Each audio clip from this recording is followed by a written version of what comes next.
على حبيبك خير الخلق كلهم مولاي صل.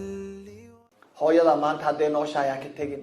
iyada lugaheeda laazim adeegeeda ihsaankeeda ka farxi hooyo way ku baahan tahay in badan bay xoogeedii ku siisay way daciiftay mar walba aad xoog yeelatid iyada daciifaysa ishaada markay nuur yeelato aad si fiican wax u aragtiteedii way daciifaysaa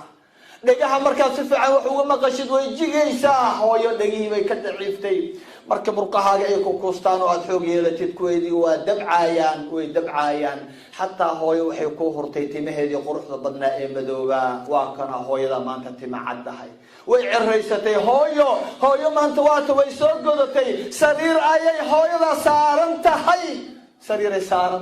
orbaad joogtaa waad raaxaysanaysaa 9 bilood waa 9 bilood uur ay kugu soo waday 2 sano ay ku nuujinaysay ilaa iyo goorma 18 sano maalinkii la rabay inaad hooy garb u noqotid dhunkadid xambaartid hooyada haddaad ka tagtay war ninkan jannada kugu bishaaraynay ee banaanka jooga ee adigoo xoogan intuu murqaagii arkay yiri wallahi kan baasuka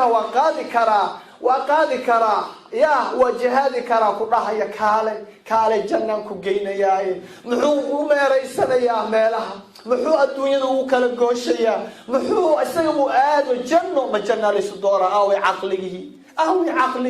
ma janna laysu doora ilaahay baa ku dhaariyay aaway idilkood xaasaskoodii ciyaalkoodii dhalinyarada 20 jirada jaamacadaha baranayaan adduunyo Orobay u soo dirsadeen Masarayna joogaan waa jaamacadii ugu fiicnaa bay dhiganayaan ilmihii kalena dadkii kalena ilmahoodii bay leeyihiin janno wariyaa waalidka ugala jecel ilmihiisa janno ilaahay baa ku dhaariyay aaway caqligii soo ma ogid inta aad nolosha ugu qaban kartid hooyada iyo waalidka iyo ummadda islaamka ayaa ka badan inta aad dhimashada ugu qabanaysid war qof hadduu dhinto muxuu qabanayaa ilaahay baa ku dhaariyay waa dhimatay adiga miskiin waa kala dhahay amalkiisi waa go'ay u sadaqeeyo wax oo u duceeyo idinku leeyihiin maxaad ku qaban kartaa dhimashadaada war nolosha wax lagu qaban karaa ilayya almasir xaqayga loo soo noqonaya waalidkii waa laga tagay walaalay